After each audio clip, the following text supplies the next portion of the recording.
Regarding diagonalization, we will be considering a unique big theorem in this course. After the motivation for considering diagonalization of matrices, we now describe a procedure to establish diagonalizability of matrices in practice. This is the key remark. If P is such that P minus 1 AP is D, then AP equals to PD. This is just trivial from this equality multiplying on the left by P. Let now D be a diagonal matrix with lambda 1 through lambda n as scalars along the main diagonal, and P, this block matrix, comprising these column vectors called v1, v2 through vn. Then the previous equality, this,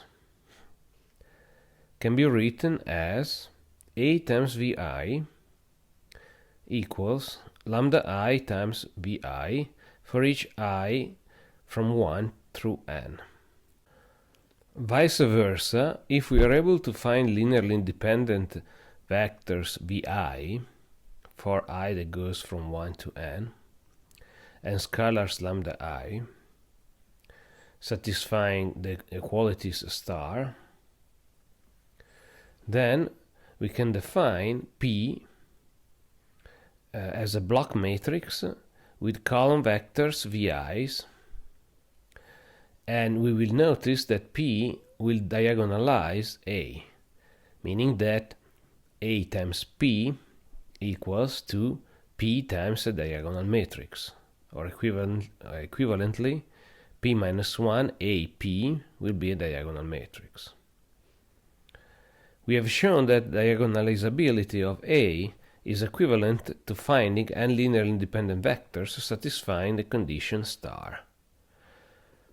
These equalities, appearing in condition star, can be rewritten as these new equalities, which we will refer to as double star, written as A times vi minus lambda I times vi equals to 0, and this is just moving this summand back in the left hand side. And this expression can be rewritten as, if we factor out vi from this sum of two terms, sum of two matrices, we can rewrite it as A minus lambda I times the identity matrix that multiplies vi. So this is a matrix on the left and multiplies these vi vectors, seen as column vectors, of course. And this has to hold for every I from 1 through n. All this suggests the following procedure. First, find all the scalars lambda I in R such that A minus lambda I times the identity does not have maximal rank. Because here we are looking at the existence of vi's such that when multiplied on the left by this matrix, they are sent to 0.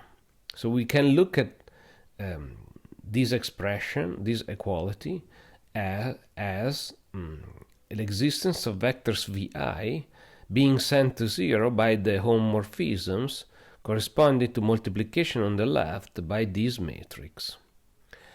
And of course, then we can use the theory that we studied on homomorphisms, in particular the Grassmann theorem, to rewrite this condition in terms of kernel of the map or rank of this matrix.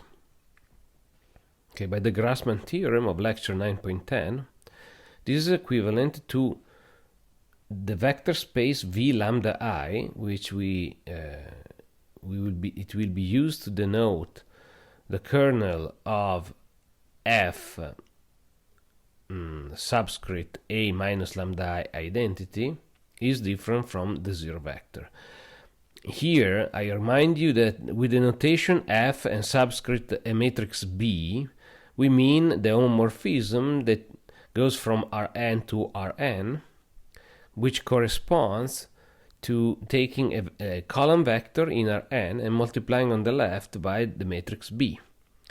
So in this case, this is the homomorphisms that sends a vector Vi, let's say a generic vector Vi or V, to the vector V multiplied on the left by all these matrix here.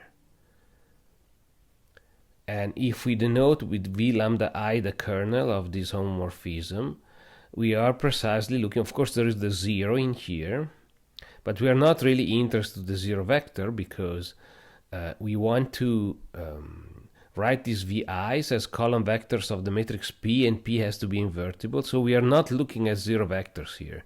We are looking at non-zero vectors. Therefore, we are looking at lambda i's for which this homomorphism has a non-trivial kernel, meaning that has vectors that are non-zero, which belong to this kernel here, so has this property implied by this equality.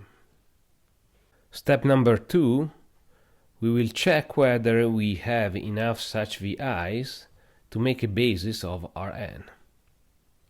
Since it is a fact that we are not going to prove that V lambda I intersected V lambda j is just the zero vector, if lambda I is different from lambda j, it suffices to check that the sum of the dimensions of lambda V lambda I add up to n. And this follows by the other version of the Grassmann theorem for subvector spaces that we covered in exercise 1.3. Why do we need enough of them? Well, we need enough, meaning that we need a basis for Rn, again, because then we want to put them as a column vector of the matrix P that is supposed to diagonalize A. And if A is an n by n matrix, P will have to be an n by n matrix, and if we don't get n linearly independent such VI's, we will not be able to write the matrix P. Of course, we can find n vectors with the property that we stated before, right? But they have to be linearly independent. Otherwise, the matrix P will not be invertible. So we want both the matrix P to exist, so we need n column vectors to fit in the matrix P, and to be invertible. In order to be invertible, we need the VI's to be linearly independent. Indeed, step 2, which is the one we just stated here, can be made sharper by the condition in the following theorem. So in order to state the theorem, we have to introduce notation. So first of all, let's give a name to these lambda i's that appeared before, and for which the kernel of F of that matrix is non-zero. So the lambda i's appearing in the formula double star, each of them is called an eigenvalue of A. And the corresponding VI's, remember that Vi was the element, the non-trivial element in the kernel of the map, which corresponded to left multiplication by the matrix A minus lambda I identity. So to each lambda I, we have a certain number of VI's associated, and these VI's are called eigenvectors of A associated to lambda I. Okay. So first there is a VI, and then we have eigenvectors associated to these lambda i's. For each lambda I, once again, we have the vector space V lambda I, which we define just above here, and it is the kernel of the left multiplication by F of A minus lambda I identity. So this is called the eigenspace of A associated to lambda I. So summing it up, we have lambda I eigenvalue, we have eigenvectors associated to each lambda I, And the union of all these eigenvectors associated to a particular lambda I and the zero vector constitute a subvector space, which is called eigenspace, associated to lambda I. And then we can also define these two numbers. These are positive integers, or better, non-negative integers. But if these are eigenvalues, necessarily will be positive, which are the geometrical multiplicity. Mg is geometrical multiplicity of lambda I, and by definition is the dimension, the eigenspace associated to lambda I. Statement of the theorem: a matrix A is diagonalizable if and only if these two conditions are satisfied. In condition A, every eigenvalue of A is in R, so it is a real number. And condition B, we have that the geometrical multiplicity of lambda I has to be equal to the algebraic multiplicity of lambda I for any eigenvalue lambda I. And we can also prove that it is always true that these relations hold for geometrical multiplicity and algebraic multiplicity of any eigenvalue. So 1 is less or equal than the geometrical multiplicity, which is less or equal in turn than the algebraic multiplicity.